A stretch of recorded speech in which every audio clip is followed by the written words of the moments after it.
ગોવર્ધનનાથ કી જય, બાળકૃષ્ણલાલ કી જય. સમુદ્ર મંથનની કથા. પરીક્ષિત રાજાએ પૂછ્યું કે હે બ્રહ્મન, ભગવાને સમુદ્ર મંથન કેવી રીતે કર્યું? કચ્છપ રૂપ ધરી મંદરાચલને પોતાની પીઠ ઉપર શા માટે ધારણ કર્યો? દેવતાઓને અમૃત કેવી રીતે પીવડાવ્યું? આ સમુદ્ર મંથનની કથા કૃપા કરીને મને વિસ્તારપૂર્વક સંભળાવો. ત્યારે શ્રી સુખદેવજી બોલ્યા કે હે રાજન, એકવાર ઇન્દ્ર રાજા હાથી પર સવાર થઈને ફરવા નીકળ્યા હતા. રસ્તામાં તેમને દુર્વાસા ઋષિ સામે મળ્યા. દુર્વાસાએ પોતાની પુષ્પમાળા ઇન્દ્રને પ્રસાદી તરીકે આપી. ઇન્દ્રએ દુર્વાસા ઋષિને આપેલી માળાની કદર ન કરતા તે હાથીના ગંડસ્થળ ઉપર મૂકી. હાથીને તે માળાને લઈ નીચે નાખી પગથી છૂંદી નાખી. આ જોઈ દુર્વાસા મુનિને ક્રોધ ચડ્યો અને તેમણે ઇન્દ્રને શાપ આપ્યો, તું લક્ષ્મી રહિત થઈ જા.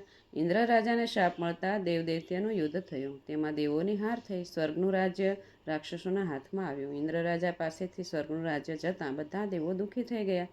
બધા દેવો ભેગા થઈ મેરુ પર્વત ઉપર બ્રહ્માજીની સભામાં ગયા અને તેમને પ્રણામ કરી સર્વ હકીકત જણાવી. બ્રહ્માજીએ દેવોને નિસ્તેજ થયેલા જોઈ બોલ્યા કે હે દેવો, હું, તમે અને આપણે બધા પરમાત્માના અંશથી ઉત્પન્ન થયા છીએ. તેથી આપણે બધાએ અવિનાશી ભગવાનને જ શરણે જઈએ, તે જ આપણું કલ્યાણ કરશે. આમ કહીને બ્રહ્માદેવોને લઈ અજીત ભગવાનના નિજધામ વૈકુંઠ લોકમાં ગયા અને વેદવાણીથી ભગવાનની સ્તુતિ કરવા લાગ્યા. ભગવાનની બ્રહ્માજીએ કરેલી સ્તુતિ. દરેક પ્રકારના વિકારથી રહી, સત્ય સ્વરૂપ તેમજ અંત વિનાના, આદિ અંત રહી, સર્વના દિલોમાં રહેલા, ઘટઘટવાસી, તર્કમાં ન આવી શકે તેવા, મન કરતાં પણ વધુ વેગવાળા, અવર્ણનીય, સર્વશ્રેષ્ઠ, સર્વથી ઉત્તમ એવા આપને અમે બધા સપ્રેમ વંદન કરીએ છીએ. આપ પ્રાણ, બુદ્ધિ, મન તથા દેહના જ્ઞાતા છો, છતાં દેહથી જુદા અને સર્વવ્યાપક છો. અમે આપણને શરણે આવ્યા છીએ. આ દેહાદિરૂપ ચક્ર માયાથી પ્રેરણા પામે છે. 10 ઇન્દ્રિયો અને 5 પ્રાણરૂપી 15 આરાવાળું ચક્ર હોય તે ઝડપથી ચાલી રહ્યું છે.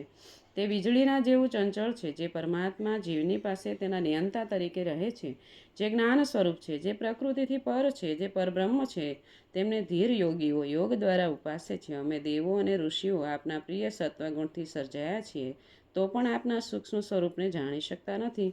તો રજોગુણ અને તમોગુણથી વ્યાપ્ત એવા અસુરો તો ભગવાનના સ્વરૂપને ક્યાંથી જાણી શકે? આ પૃથ્વી જેમના 2 ચરણ છે, જે જળથી 3 લોક વ્યાપ્ત છે, તે ઉત્કૃષ્ટ શક્તિવાળું જળ જેમનું વીર્ય છે, એવા પરમાત્મા અમારા પર પ્રસન્ન થાઓ. ચંદ્રમા જેમનું મન છે, અગ્નિ જેમનું મુખ છે, સૂર્ય જેમના ચક્ષુ છે, જે પ્રાણને સર્વ પ્રાણી અનુસરે છે, તે પ્રાણવાયુ પ્રભુના પ્રાણથી જ ઉત્પન્ન થાય છે, તેવા મહાન ઐશ્વર્યવાળા પરમાત્મા અમારા પર પ્રસન્ન થાઓ. અર્ચિરાદિ માર્ગના દેવ, વેદમય, બ્રહ્મની ઉપાસના કરવાનું સ્થાન, મોક્ષનું દ્વાર, પુણ્યલોકરૂપ હોવાથી અમૃતરૂપ અને કાળરૂપ હોવાથી મૃત્યુરૂપ, આ સૂર્ય જેમનું ચક્ષુ છે, એવા મહાન ઐશ્વર્યવાળા પરમાત્મા અમારા પર પ્રસન્ન થાઓ.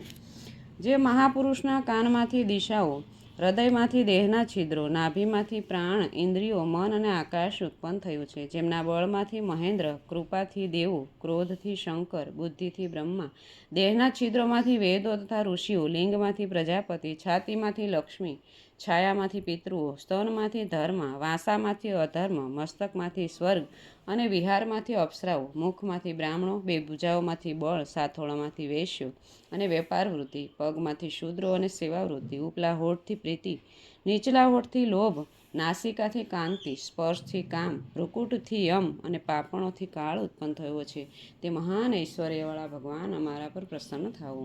જેમની યોગમાયાથી પંચમહાભૂતો, કર્મ, ગુણો, કાળ તથા ભૌતિક પ્રપંચ રચાયા છે, તેમને જાણવા કઠિન છે, જેમનું સ્વરૂપ પરમાનંદ રૂપી સ્વરાજ્યથી પરિપૂર્ણ છે, તેવા પરમાત્માના શરણે અમે આવ્યા છીએ. હે પ્રભુ, અમે આપને શરણે આવ્યા છીએ અને આપના દર્શન કરવા ઈચ્છીએ છીએ. માટે અમારી ઇન્દ્રિયો વડે આપને જોઈ શકીએ છીએ તેમ દર્શન આપવા કૃપા કરો. જેમ વૃક્ષના મૂળમાં કરેલું જળ સિંચન તેના થડ અને ડાળીઓને પોષણરૂપ થાય, તેમાં આપનું આરાધન સર્વ પ્રાણીઓને તથા પોતાને પણ પોષણ કરતા થાય છે.